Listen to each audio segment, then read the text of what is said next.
नमस्कार, मैं रवीश कुमार। अमेरिका के राष्ट्रपति ट्रंप अपने विदेश सचिव रूबियो के साथ G7 की बैठक छोड़कर वॉशिंगटन के लिए क्यों रवाना हुए? क्या डील होने के आसार हैं? कनाडा से लौटते वक्त एयरफोर्स वन विमान में ट्रंप ने पत्रकारों से कहा कि उनका इरादा सीज फायर नहीं है, वे अब इस मामले को जड़ से खत्म करना चाहते हैं और इसके लिए ईरान को पूरी तरह से अपना परमाणु कार्यक्रम छोड़ना ही पड़ेगा। ट्रंप ने यह भी कहा कि अगले 2 दिन में इसराइल कुछ ऐसा करेगा जिसे किसी ने नहीं देखा होगा। तो इसका क्या मतलब है? ट्रंप क्या अब नेतन्याहू की भाषा बोलने लगे हैं? ट्रंप की यह भाषा बता रही है कि ईरान इराक या गजा की तरह घेर लिया जाने वाला है, उसकी बर्बादी सामने खड़ी है। देखना है कि ईरान इसका सामना कैसे करता है। क्या ईरान अपने परमाणु कार्यक्रम को पूरी तरह बंद कर देगा? हम इस पर भी बात करेंगे। बहुत सारी कड़ियों को जोड़ते हुए इस वीडियो को तैयार किया है जिससे आप ग्लोबल लीडरों के दोहरेपन को भी देख सकेंगे और ईरान की अपनी कमजोरी और क्षमता को भी, इसराइल की जिद को भी। तो देखते जाइएगा। अब आते हैं उस सवाल पर कि ट्रंप पर भरोसा कर ईरान ने धोखा खाया या ईरान ने खुद को भी धोखा दिया है। कहा जा रहा है कि 40 साल से ईरान अमेरिका और इसराइल को शत्रु बताता रहा, उनसे लड़ने के लिए जोशीले नारे लगाता रहा, रेटोरिक का इस्तेमाल करता रहा, लेकिन अब पता चल रहा है कि उसके पास युद्ध की कोई तैयारी नहीं, केवल नारे ही लगाता रहा, धमकी देता रहा, दहाड़ता रहा। ईरान के पास मिसाइलें हैं, ईरान ने इनका प्रदर्शन भी खूब किया, लेकिन क्या इन मिसाइलों के दम पर ईरान लंबी लड़ाई लड़ सकता है? क्या ये काफी है? मीडिया में लिखा जा रहा है कि इन मिसाइलों को काबू में करते ही इसराइल हावी हो जाएगा। इसराइल ने दावा भी किया है कि ईरान की 1/3 मिसाइलें नष्ट कर दी गई हैं। ध्यान रहे, यह सब दावे हैं।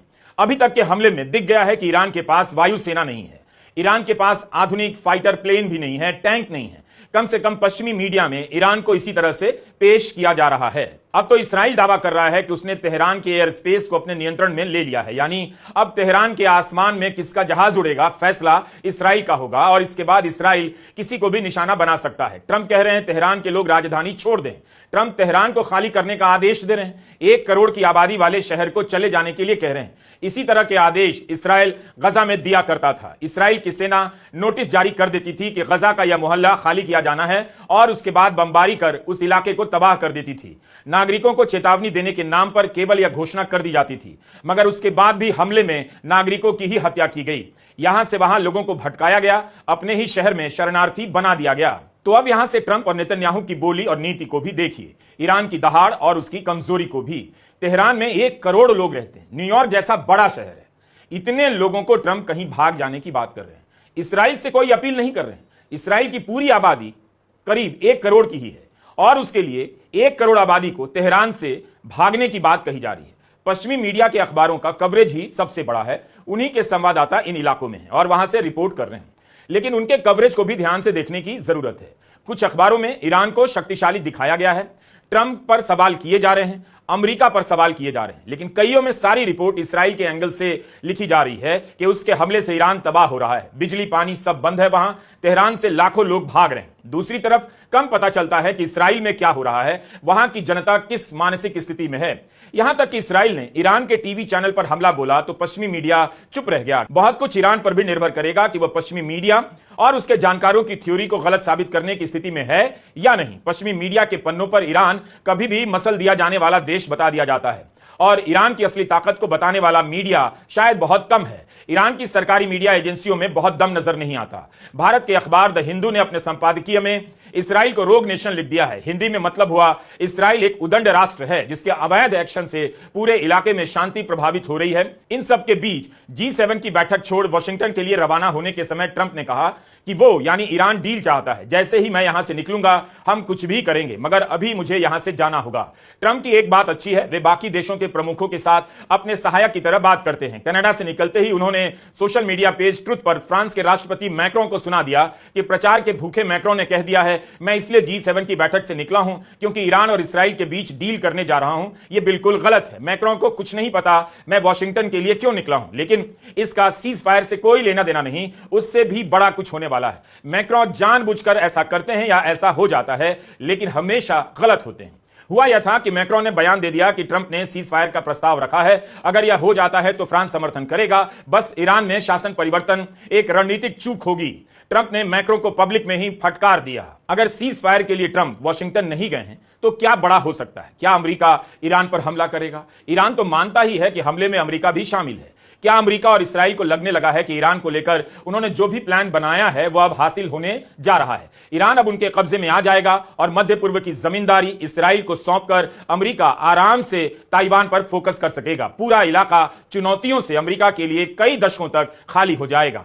ट्रंप के बयानों में दोहरेपन को आप पकड़ते रहिए, इससे ट्रंप को फर्क नहीं पड़ता। पत्रकार मेहदी हसन ने ट्रंप के एक पुराने ट्वीट को खोज निकाला है। 17 सितंबर 2013 के इस ट्वीट में ट्रंप कह रहे हैं, मैं भविष्यवाणी करता हूं कि अपनी इज्जत बचाने के लिए एक दिन ओबामा ईरान पर हमला करेंगे। विडंबना देखिए, अब वही ट्रंप ईरान पर अब तक के निर्णायक हमले में भागीदारी करते हुए नजर आ रहे हैं। ट्रंप ने एक बार नहीं कहा कि इस्राइल ने बातचीत में शामिल लोगों को क्यों मारा, बातचीत और डील का इंतजार क्यों नहीं किया। डील फेल होने का कोई आरोप इस्राइल पर ट्रंप नहीं लगाते, जबकि ईरान बार बार आरोप लगा रहा है कि इस्राइल इसी डील के विरोध में था, इसलिए उसने हमला किया और डील में शामिल वैज्ञानिकों की हत्या कर दी।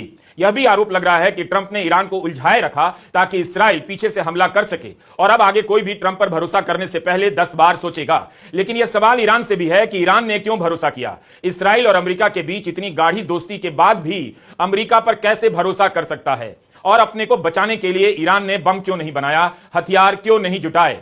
रही बात बम की, तो ट्रंप प्रशासन ने जिन्हें राष्ट्रीय खुफिया निदेशक बनाया है, तुलसी गबार्ड, उन्होंने कहा है कि ईरान ने बम नहीं बनाया है। तब भी ईरान के परमाणु ठिकानों को नष्ट किए जाने की बात हो रही है। तो ईरान की किस परमाणु क्षमता को अमेरिका नष्ट कर देगा? ईरान के विदेश मंत्री अरागिची ने कहा है कि ईरान ऐसी किसी भी डील के लिए तैयार है जो उसे परमाणु हथियार हासिल करने से रोके, बशर्ते कि वह इस युद्ध को खत्म करे। मगर यह भी कहा कि ईरान ऐसी डील को नकार देगा जो परमाणु क्षमताओं पर उसके वैध अधिकारों पर अंकुश लगाएगी। बम को लेकर ईरान और इस्राइल के नजरिए को भी समझना बहुत जरूरी है।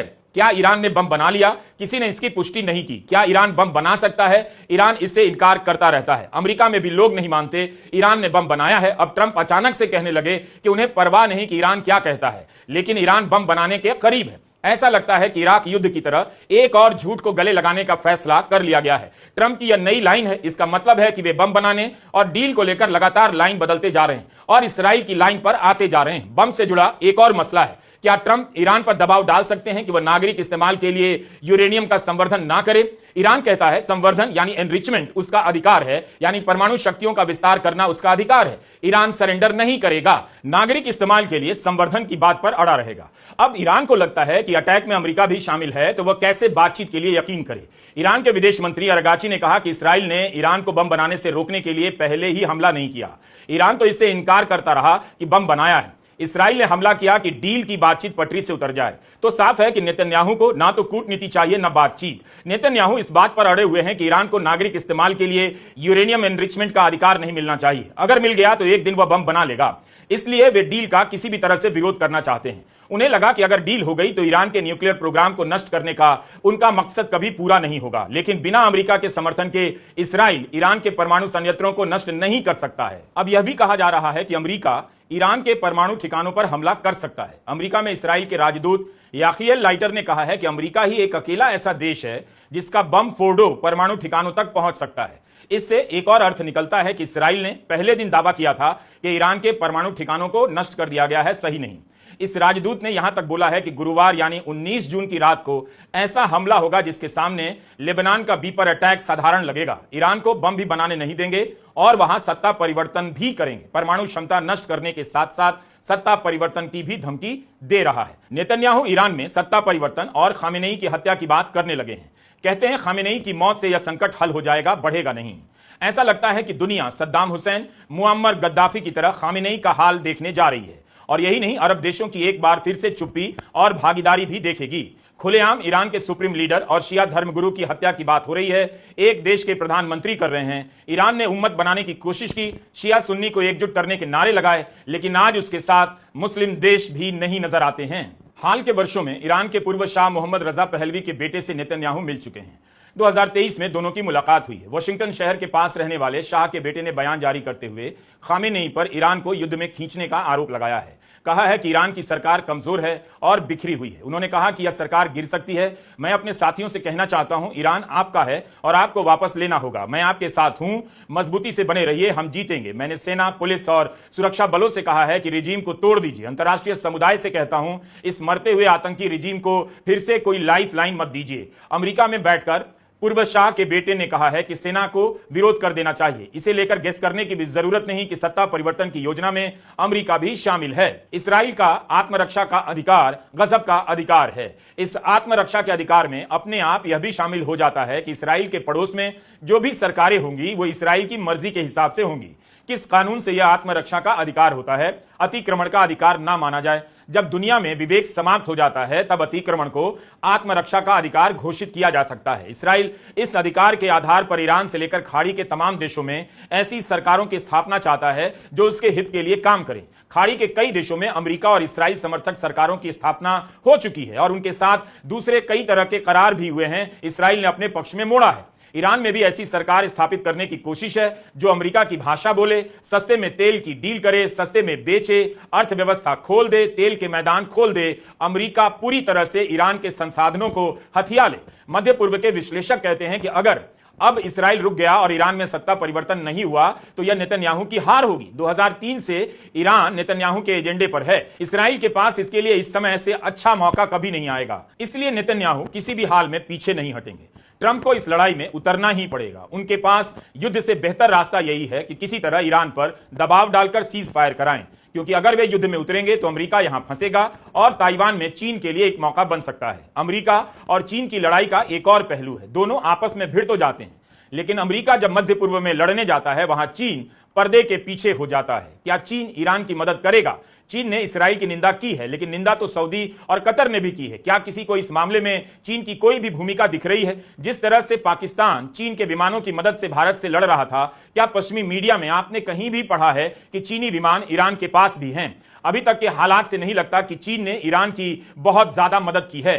तब फिर ईरान चीन चीन क्यों कर रहा था? ईरान को चीन ने क्या मदद दी? अगर दी होती तो ईरान मजबूत नजर आता और ट्रंप चीन का नाम भी लेते। चीन का भौकाल सुनते रहते हैं, लेकिन ऐसे वक्त में चीन चुपचाप किनारे खड़ा नजर आता है। उसके भरोसे किसी ने सीना ताना तो धोखा ही खाएगा। चीन कभी ईरान के लिए मैदान में नहीं आएगा। उसका हित इतना ही है कि ईरान स्ट्रेट ऑफ होर्मुज को बंद ना करे, जिससे उसके माल की सप्लाई दुनिया भर में होती है। ऐसा कर दिया तो दुनिया भर में तेल की बिक्री पर भी भारी असर पड़ेगा, तेल महंगे हो जाएंगे। अब देखना है कि ईरान चीन के दबाव में आता है या नहीं। G7 से जैसी उम्मीद की जा रही है उसी पर खरा उतरा। जो साझा बयान जारी हुआ है उससे साफ है G7 के देश शांति और संयम बनाए रखने का बयान देकर ढकोसला कर रहे हैं। G7 के बयान को पढ़कर पता चल जाता है कि इस दुनिया में केवल दो ही जी हैं, एक अमेरिका जी और दूसरा इस्राइल जी। बाकी सब जी करने के लिए हैं।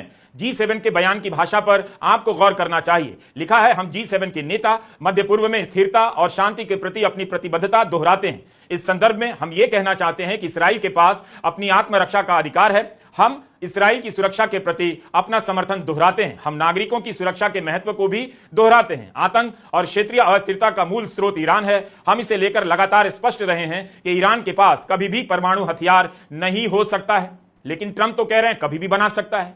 इस बयान में एक लाइन यह भी जोड़ दिया गया है कि गजा में सीज फायर हो। फालतू का पन्ना भरते रहते हैं। 20 महीनों से गजा में बमबारी जारी है, लोग मारे जा रहे हैं, सीज फायर की बात की जा रही है। इस्राइल गजा पर सीज फायर क्यों करेगा? इसके लिए किसी भी 7, 10 या 20 ने क्या कर लिया है? इस्राइल पर कभी ठोस तरीके से किसी भी सुपर पावर ने दबाव बनाया? आप भी सोचिए, जो देश हर दिन गजा पर बम गिरा रहा है, रुकने का नाम नहीं ले रहा, किसी की बात नहीं सुन रहा, आप उस देश का हौसला यह कहकर बढ़ा रहे हैं कि सारी गलती ईरान की है। इस्राइल को आत्मरक्षा में हमला करने का अधिकार है। कहीं भी G7 के बयान में इस बात का जिक्र तक नहीं कि इस्राइल ने ईरान पर तब हमला किया जब ईरान अमेरिका से बात कर रहा था न्यूक्लियर डील के लिए। 5 दौर की बातचीत हो गई थी, 6ठे दौर की होने वाली थी। बातचीत में शामिल ईरान के प्रतिनिधियों को भी मार दिया गया। G7 इस पर भी चुप रह गया। लोग ट्विटर पर इस्राइल का ट्रैक रिकॉर्ड याद दिला रहे हैं। हमास की ओर से युद्ध विराम की बातचीत करने वाले इस्माइल हानिये को तेहरान में ही मार डाला गया। 1948 में संयुक्त राष्ट्र के स्वीडिश मूल के नेगोशिएटर को भी मार दिया गया। फिलिस्तीन के साथ शांति कायम करने की कोशिश करने वाले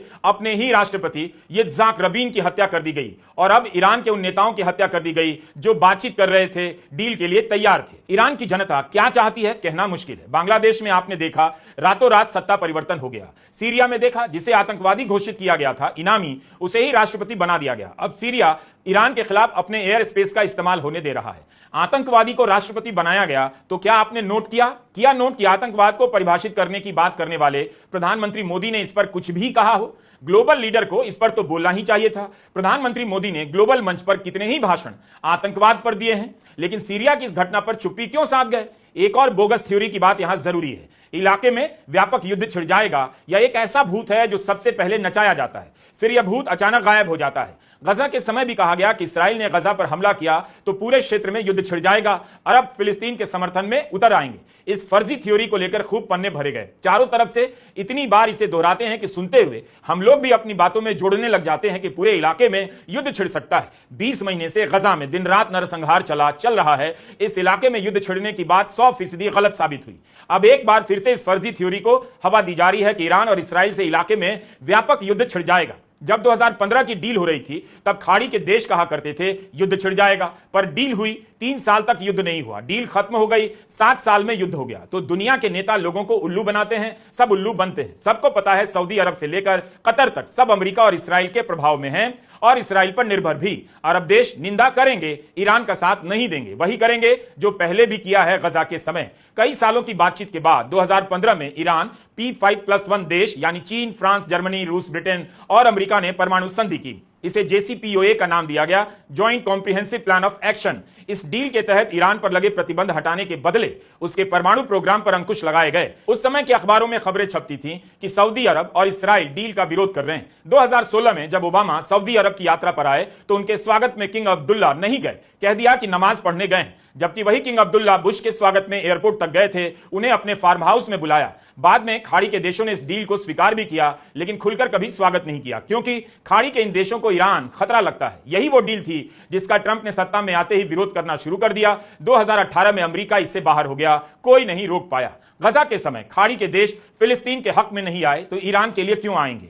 इसलिए ईरान और इस्राएल के बीच युद्ध जितना लंबा खिंच जाए, खाड़ी के देश खाड़ी में ही पड़े रहेंगे। अमेरिका की राष्ट्रीय खुफिया निदेशक तुलसी गबार्ड ने 2019 में एक बयान दिया था, उसे फिर से देखिए। 14 मई 2019 का यह बयान है। तुलसी गबार्ड कहती हैं कि ट्रंप कहते हैं कि वे ईरान के साथ युद्ध नहीं चाहते हैं, लेकिन वे युद्ध ही तो चाहते हैं, क्योंकि यही सऊदी अरब भी चाहता है, यही नेतन्याहू भी चाहते हैं, यही अलकायदा, ट्रंप के राष्ट्रीय सुरक्षा सलाहकार John Bolton, Nikki Haley, neoconservatives और नियो लिबरल्स भी चाहते हैं।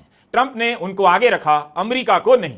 President Trump says that he doesn't want war with Iran, but that's exactly what he wants, because that's exactly what Saudi Arabia, Netanyahu, Al-Qaeda, Bolton, Haley, and other neocons and neolibs want.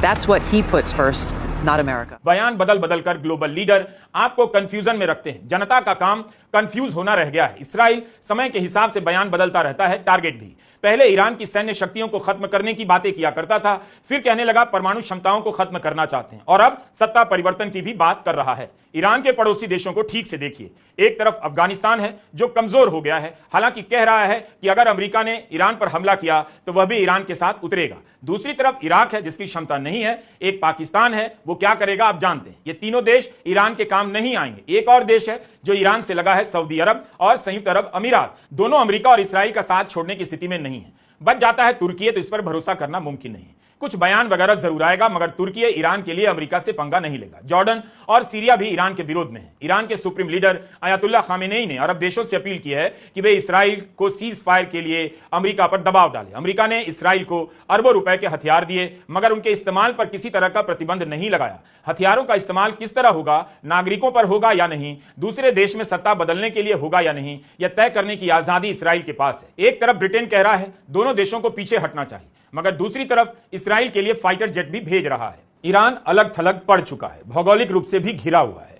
अकेले दम पर उसने अपनी ताकत का कितना विकास किया है, अब उसी का इम्तहान देखना बाकी है। ईरान की हार इस पूरे इलाके के लिए आखिरी शर्मनाक घटना होगी। उसके बाद खाड़ी के देश रॉक कंसर्ट कराने लायक ही बच जाएंगे। इसराइल मध्य पूर्व का नया बॉस है, बन भी गया है। ईरान ने भी अपने आप को अरब देशों से काफी अलग किया है। उसके पास सभ्यता की अतीत का शानदार गौरव था और है। 1979 की क्रांति के बाद धार्मिक पहचान से भी लैस हो गया। इसके मॉडल में खाड़ी के देशों से अलग मतदान के जरिए सरकार चुनने का अधिकार भी शामिल था। यहां से ईरान अपने आप को सुप्रीम समझने लगा होगा। ईरान में मतदान का होना खाड़ी के राजवंशों को रास भी नहीं आया होगा। क्या इस कारण खाड़ी के देश ईरान से दूर हुए? धार्मिक सत्ता होने के कारण ईरान को एक दुश्मन की जरूरत थी। बिना दुश्मन के धर्म की राजनीति नहीं होती। जहां भी धर्म की राजनीति होती है वहां पड़ोस से, देश के बाहर से दुश्मन बनाया जाता है। ईरान ने इसराइल को दुश्मन के रूप में गढ़ा और इसराइल को भी इससे मौका मिल गया। 80 के दशक से ही इसराइल के खिलाफ ईरान में खूब प्रचार हुआ, बयान दिए गए, हॉलोकॉस्ट को नकारा गया। वैचारिक लड़ाई से आगे बढ़कर ईरान ने 80 के दशक में हिजबुल्लाह को खड़ा किया और हूथी को भी। इन संगठनों के जरिए ईरान अलग अलग देशों में लड़ता रहा, लेकिन ईरान की ये प्रॉक्सी शक्तियां अब कमजोर पड़ चुकी हैं। इसराइल ने हिजबुल्लाह के नेताओं को मारा तो कई महीने बाद भी हिजबुल्लाह खड़ा नहीं हो सका है। इसका मतलब है कि ईरान में अब प्रॉक्सी को ताकत देने की, खड़ा करने की क्षमता नहीं बची है, और इस बार की लड़ाई में दिख भी गया।